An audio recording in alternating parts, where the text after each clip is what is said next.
Korupsi di masa bencana bisa dihukum mati. Jangan sampai ini Pak Jokowi ditipu sama anak kecil.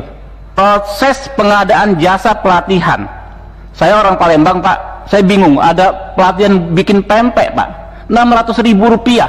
600.000, belajar aja sama istri saya di rumah, gratis gitu loh. Nah iya, ya di YouTube gratis gitu loh. Pak Firly juga bisa buat itu pempek itu kan. Yang dilakukan oleh ring satu istana ini dalam konteks staf khusus presiden. Saya kasih contoh, ada anak muda ngirim surat ke camat-camat atas nama COVID. Ya nggak, bubarin aja staf khusus. Anak muda, saya muda Pak, nggak pernah rampok uang rakyat. Ini anak baru umur 20-an tahun ngerampok uang rakyat triliunan. Malu kita jadi anak muda. Kita minta tolong ketua mainkan ini untuk proyek kartu prakerja senilai 5,6 triliun. Cukup dengan mundur Pak. Ini korupsi. Salah satu vendor ruang guru itu staf khusus presiden. Alamat pemilik sahamnya, beneficial ownernya ada di Singapura, ada di Amerika. Mau begini konyolnya kita. Siapa yang terlibat diusut. Korupsi di masa bencana bisa dihukum mati. Soal kartu prakerja tadi kurang detail ya. Sebenarnya ide Pak Jokowi sangat baik, dan saya tahu itu kalau dilaksanakan dengan baik akan sangat bagus, tapi pelaksanaannya sangat mengkhawatirkan. Jangan sampai ini Pak Jokowi ditipu sama anak kecil. Ada dua aspek yang harus Bapak awasi ya dalam konteks tipikor ini. Yang pertama, proses pengadaan jasa pelatihan. Saya orang Palembang Pak, saya bingung, ada pelatihan bikin pempek Pak, 600.000 rupiah. Itu kan ada e-katalog. Kalau misalnya Bapak usut pengadaan traktor, Bapak bisa usut ya kan harga di toko A, toko B dengan spesifikasi yang sama. Pempek ya gitu-gitu aja Pak. Iya kan? Kapal selam, lenjer ya kan, 600.000, belajar aja sama istri saya di rumah, gratis gitu loh. Nah iya, ya di YouTube gratis gitu loh. Pak Firly juga bisa buat itu pempek itu kan. KPK harus tampil. Saya nggak bicara ruang guru kekecilan itu. Ini yang gede-gede seperti ini. Apa sudah gawat sekali ketua? Harus kita buat perpu. Kebutuhannya begitu mendesakkah? Apa gunanya menteri, pejabat negara kalau begitu? Di saat keadaan genting lepas tangan pada ketakutan nggak mau, minta tolong, minta imunitas. Kasihan ini Pak Jokowi. Nggak ada yang mau berani ngambil kebijakan, nggak ada yang mau pasang badan, tapi minta fasilitas. Bahkan sekarang mau kerja minta imunitas.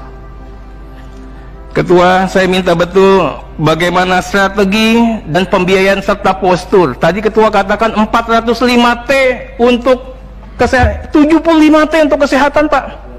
Yang lainnya nggak tahu. 110 untuk pemulihan dikasih ke siapa? Negara mau pinjam 1.000 triliun Pak. Untuk apa? Jangan-jangan dengan perpu bisa jadi kekuasaan baru di atas kekuasaan presiden. Nggak usah pakai kampanye lagi nih, ada orang lagi jadi jagoan Pak. Bisa jadi presiden 2024 dengan modal perpu. Pak Ketua, saya ingin katakan kita harus jaga Pak Jokowi jangan sampai beliau tersandra. Yang bawa mobil orang nanti dia yang tanggung jawab kalau nabrak. Bahasa sederhananya begitu. Jangan sampai juga ada desain besar Ketua. Jangan sampai ada kooptasi kekuasaan pemerintah yang berkuasa saat ini atas nama undang-undang. Ketua harus jaga juga ini dalam aspek pencegahan. Saya ingin katakan DPR bukannya tidak tahu, DPR bukannya tidak mengerti, bukannya DPR bodoh. Tapi kita katakan DPR bersabar. Mau sampai mana langkah mainnya ini? Kami mau KPK ini proaktif, menjaga dan melindungi pemerintahan yang sah, memberikan masukan, rekomendasi terkait dengan kebijakan-kebijakan yang anomali dan menyimpang. Di negara mana saja Ketua, infokan ke kami. Ada COVID, tapi tiba-tiba dibuat perpu seperti ini. Ini Ketua nggak usah repot-repot ngurusin yang kayak gitu. Ini di hulunya dulu dimainkan. Kita bukannya nggak tahu ini mainan siapa, desain siapa, siapa yang diuntungkan Ketua. Beneficial owner dari semua ini kan kami juga tahu. Praktek kotor PJB, obat, alkes dan APD untuk BUMN dan di luar BUMN.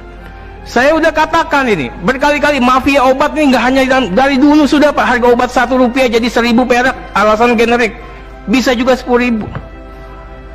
Nah kemudian juga mafia farmasinya dong Ketua.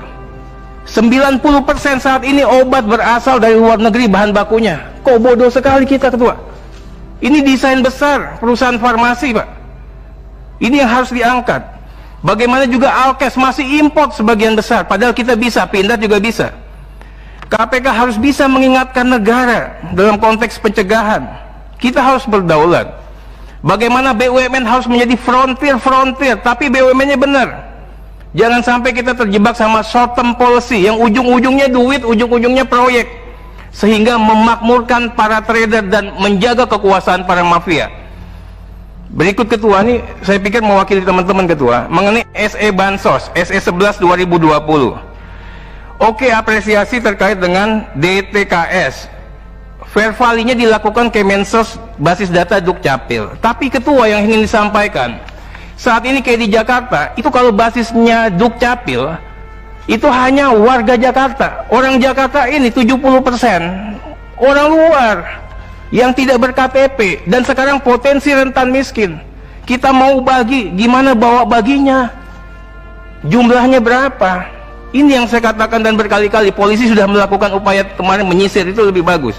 Nah, saya minta KPK juga melakukan kerja-kerja yang seperti itu.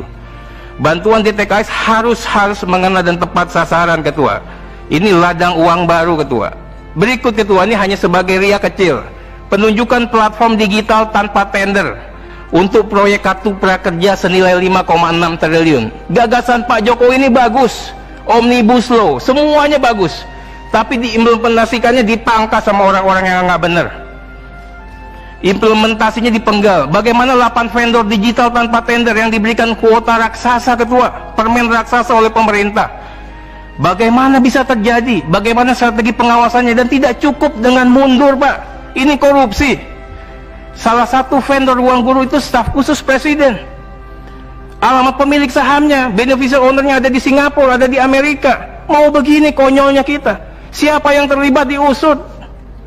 Berikutnya juga mengenai masalah praktek-praktek menghisap yang dilakukan oleh ring 1 istana ini dalam konteks staf khusus presiden. Saya kasih contoh, ada anak muda ngirim surat ke camat-camat atas nama COVID. Ya nggak, bubarin aja staf khusus. Anak muda, saya muda, Pak, nggak pernah rampok uang rakyat. Ini anak baru umur 20-an tahun, ngerampok uang rakyat triliunan. Malu kita jadi anak muda. Kita minta tolong, Ketua, mainkan ini. Kemudian penerbitan surat B1939, sumbangan bencana. Ini prinsipnya good governance, terbuka dan transparan, tapi harus diadministrasikan dengan baik. Saya ingin katakan bagaimana, Ketua sudah mengatakan harus diumumkan pakai website resmi, keluar masuk per hari diumumkan. Tapi yang jalan berapa, Ketua? Tindak tegas, kalau dia ngelanggar nggak boleh terima donasi lagi. Ini kan gratifikasi, Pak. Cukup. Terakhir, Ketua, mengenai Pak Novel, kita pikir mudah-mudahan tetap diperhatikan Pak Novel Baswedan, bagaimana kesehatannya beliau. Walau bagaimanapun beliau adalah patriot penegakan hukum tindak pidana korupsi. Mungkin itu saja, masih banyak, tapi cukupkan, Ketua. Terima kasih, Ketua.